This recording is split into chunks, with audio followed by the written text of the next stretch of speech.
Әкімдер кабинетінде жылы креслода отырып алады дейді. Қаскелең тұрғындарынан мына шын жүрегімнен кешірім сұраймын. Егер де біз сіздердің әрбір жібергендеріңізді сала берсек, онда біздің лента тек қана қоқыс болады. Әсіресе тазалық компаниясына өте шағын көп.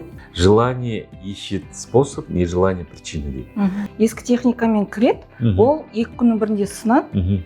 Нақты сол күннен бастап өзгеріс болады. Сөйтсе айтады, сен өзіңнің көшеңнің, значит, мусор алынады дейді да, сен содан кейін шығармайсың дейді. Сәлеметсіздер ме біздің құрметті оқырмандарымыз. Бізге соңғы кездері осы Қаскелең қаласындағы қоқыстардың алынбай жатқандығына қатысты өте көп шағымдар келіп түсуде. Бұл мәселені біз өзіміздің пабликке қайта-қайта шығара бергеннен көріп, бүгін арнайы Қаскелең қаласының әкімі Асқар Өкенұлына келіп, осы сұрақты өзіне қойып, жауабын білейік деп отырмыз. Қалыңыз қалай? Бүгін таң атпастан сізді мазалап отырмыз, бірақ сіз елдің бәрі сағат 9-да келіп жатыр екен, сіз 8-де келіп алады екенсіз жұмысқа. Ол да бар. Не істейсіз ерте келіп? Енді ерте келіп біліп, мән жағдай қалай болып жатыр деп, соны Қаскелеңді бір аралап шығамыз, қарап, не жерде қоқыс болсын, тағы да бір проблема болса, көзге түсетін орталықты аралап шығамыз енді міндетіміз ғой жұмысымыз. Жалпы көп адамдардың жаңағы ойында қазір айтылатын әкімдер кабинетінде жылы креслода отырып алады дейді. Олай емес дейсіз ғой? Ондай емес, жағдай енді қазір өзгеріп жатыр ғой, қазір Қаскелең үлкейіп кетті шыны керек. Өте көп күш керек, жұмыс атқару керек, үлкен сондай. Сол үшін ертерек шығамыз, жетте шығамыз, шыны керек. Кім сенеді, кім сенбейді, өздері білсін. Жетте шығып, біраз аралап, орталықты қарап, мән-жайды қарап, ағаш құлады ма, не болды, қоқыс шықты ма, машиналар деп біліп бір аралап шығып, одан кейін барып таңғы асын ішеміз. Иә, шыны керек, оны неге мен кафеде көретін шығар көбісі. Кафеден ішесіз таңғы асын? Иә, енді үйге қайтып жатқайсыз, 8-дерде бір шай ішіп, одан кейін 8:15, 8:20-ларда енді жұмысқа келеміз енді шыны керек. Одан кейін басқа өзім күнделікті жұмыс. Тапсырмалар беріп, ары қарата жұмыс кетеді дейсіз ғой? Сыртта жүреміз. Менді постоянно көбісі айтып, футболка деп мен жүріп сыртта жүреміз. Шыны керек, аудан әкімінің талабы бойынша осы өзгерістерге байланысты сол көп далада жүреміз, жұмысымызды атқарып сол. Осы жерде бір сұрақ сізге үнемі қойғым келіп жүреді. Осыдан 1 жыл бұрын ба, 2 жыл бұрын сіздің Асқар Қаскелең деген аккаунтыңыз сондай активно жүретін еді. Қазір ондай болмай қалды? Жоқ, оны жүргізетін адам жоқ та. Жұмыс баяғыдай. Жұмыс баяғыдай бірақ. Ұрыс талас, жасалып жатқан жұмыс та бар, жасалмай жатқан жұмыс та бар, бірақ енді не? Жүргізетін мобилограф жоқ, мүмкіншілік болмай жатыр да. Қолдан келгенше бір шығарамыз арасында. Бірақ жұмыс сол қарқында жүріп жатыр енді шыны керек. Көп нәрсе істелініп жатыр. Жақсы. Енді Асқар Өкенұлы өзіңіз айтып отырсыз, таңертеңнен ерте шығып, мен Қаскелең көшелерін аралап, сосын барып жұмысқа келем деп. Яғни сіз бүгін менің осы сұрақ бойынша келіп отырған проблеманы білесіз. Қаскелең қаласында қоқыстар уақытылы шығарылмай жатқанын сіз оны мойындайсыз. Мойындаймын. Иә. Оған не себеп? Мойындап, енді Қаскелең тұрғындарынан мына шын жүрегімнен кешірім сұраймын. Ол біздің енді қателіктеріміз, істемеген жетілмаған түбінде, может быть, жұмыстарымыздың нелері, соның кешірім сұрап, енді біз ондай ойлап, жоспарлап, қазір өзгерістер енгізгелі жатырмыз, шыны керек. Соны алдын ала кешірім сұрап отырмын. Өзгеріс енгізу, жаңалық алып келу, жұмысты жөндеу, мынандай осы қоқыс нарығы өте күрделі, қиындау мәселе болып тұрды енді. Ескінің жаңару деген оңай емес. Соған байланысты соны түсінікпен қарасын деп, қазір мен түсіндіріп берейін не істеп жатқанымызды. Иә, жалпы бізге біздің енді біз Қаскелең KZ аккаунтын жүргіземіз ғой. Қазір бізде 160 мыңдай оқырманымыз бар. Өте біздің Қарасай ауданындағы активный паблик екен білесіз. Бізге күніге, енді мен өзім админ болған уақытында айтайын, күніге бізге кем дегенде 15-20 именно осы қоқысқа қатысты шағым келіп түседі. Көшелер. Енді бізге де, мысалы, бізді де түсініңіздер деп айтқым келеді осы уақытта. Егер де біз сіздердің әрбір жібергендеріңізді сала берсек, онда біздің лента тек қана қоқыс болады. Сондықтан біз кейде оларды фильтровать етіп, тіпті бір шектен шыққан бір дарын ғана салып, көбінесе енді өзіңіз де білесіз, кейде шыдамай сізге жолдаймыз, өзіңізге асқар етінші мынандай проблема болып отыр деп, сіз бірден оны назарға алып жатасыз.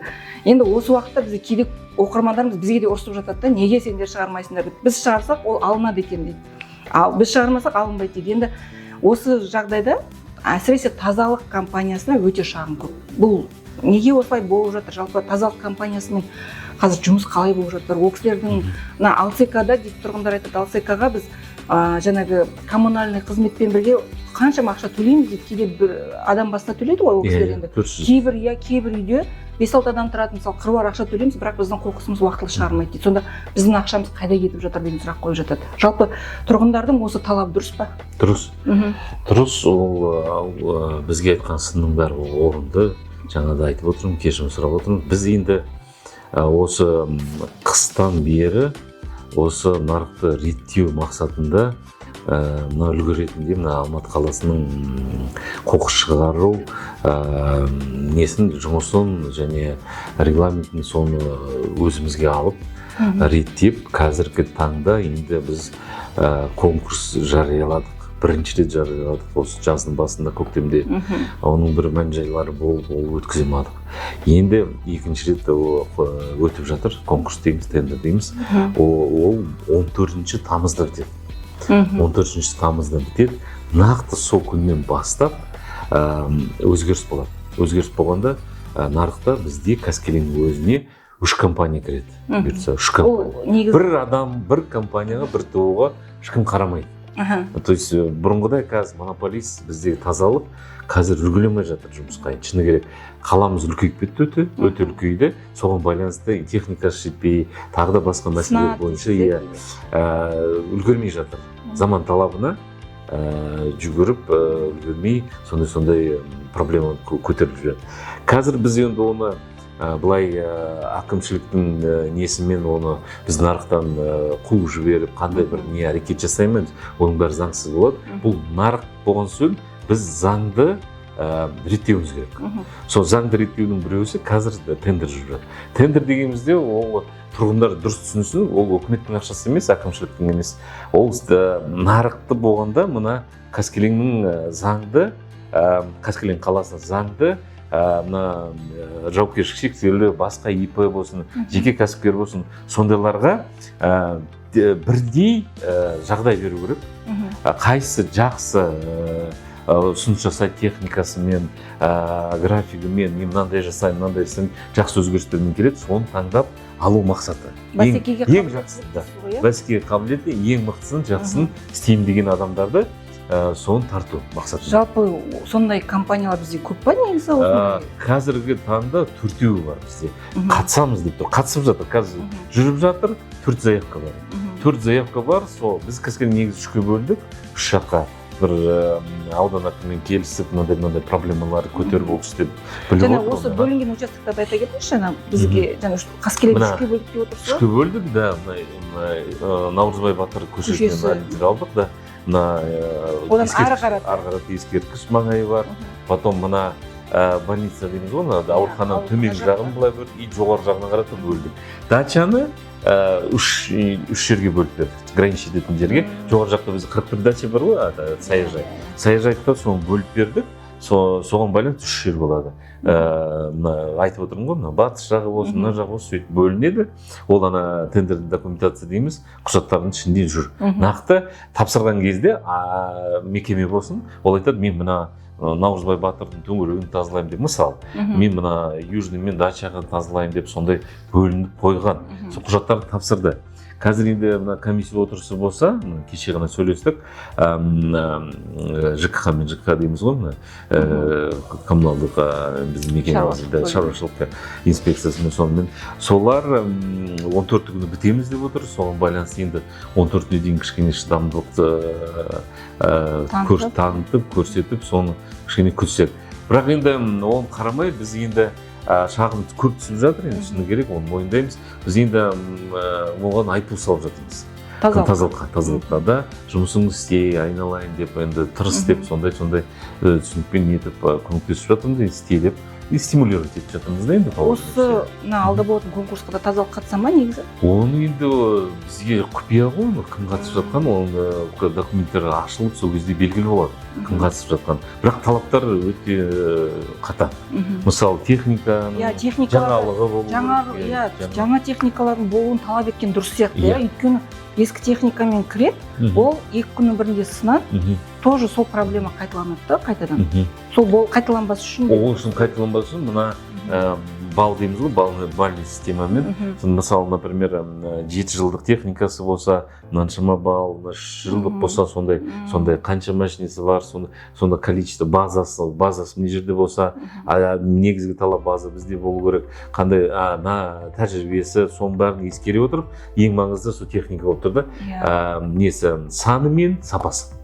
Соған не жасап жатырмыз енді, назар аударып жатырмыз. Сонымен қатар біздің аудандағы жаңағы бір проблема бізде жаңағына қоқыс жинап жүретін адамдардың тапшылығы, сол жұмысқа көп адамдар келмейді деп шағым болатын. Ол да бар енді, ол енді, как говорится, орысша бір мақал бар ғой, желание ищет способ, не желание причину дейді. Негізі жұмыс істеймін деген адамға ондай проблема болмайды ғой, шыны керек. Ақшасын көтерсін, басқа жақтан алып келсін, ол істеймін деген адам істесін. Например, міндеттеме алды ғой, мен мына қоқысты шығарам деп, 18 жыл келді тазалыққа, әкімшілік арқылы келді, бізге кірді, бізге альтернатива болмады ол кезде, сол кезде ладно, жарайды істей деп кірді ол нарыққа. Соған байланысты істеу керек, міндеттеме алған соң. Халық, тұрғындар төлеп жатыр, Қаскелең тұрғындар. Сол төлегенге байланысты енді жауапкершілікпен қарап, сол қоқысты шығаруға шақырамын.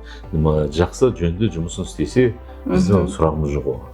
Қазір енді өзі Қаскелең қаласындағы халық саны қанша болды қазіргі кезде? Қазір енді статистика бойынша 84 деп отырмыз ғой, бірақ одан өте көп, көп, миграция көп қой бізде. Осы жерде тұрады, қалада істейді, жан-жақтан келіп, өңірлерден келіп, Қаскелеңде тұрып, жалдамалы пәтерде тұрып, қалаға жақын ғой.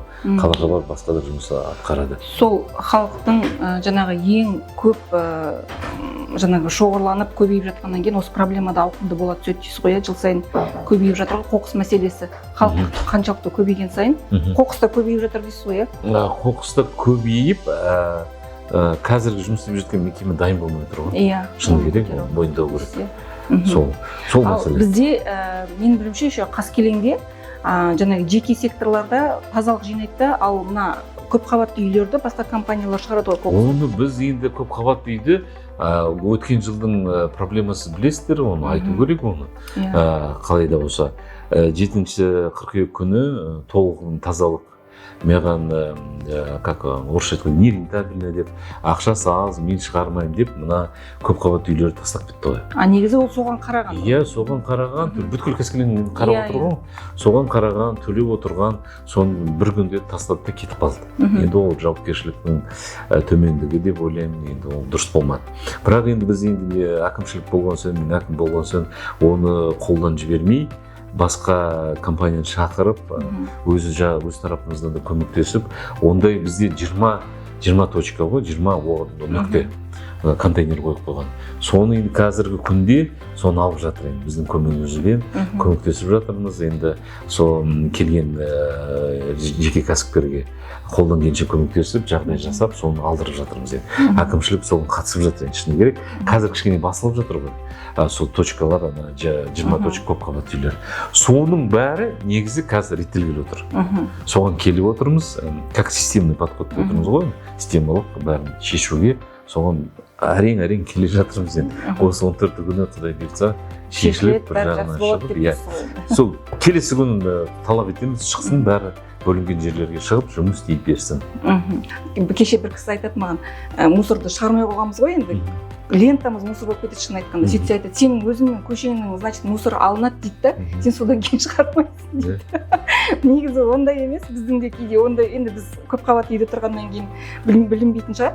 Бірақ енді өздеріңіз көріп тұрғандай, сіздер үшін арнайы келіп, Қаскелең қаласының әкімінің уақытын алып, осы сіздердің сауалдарыңызға жауап алып отырмыз. Сондықтан біз де әкім де сіздермен біргеміз. Солай емес пе? Да, рахмет.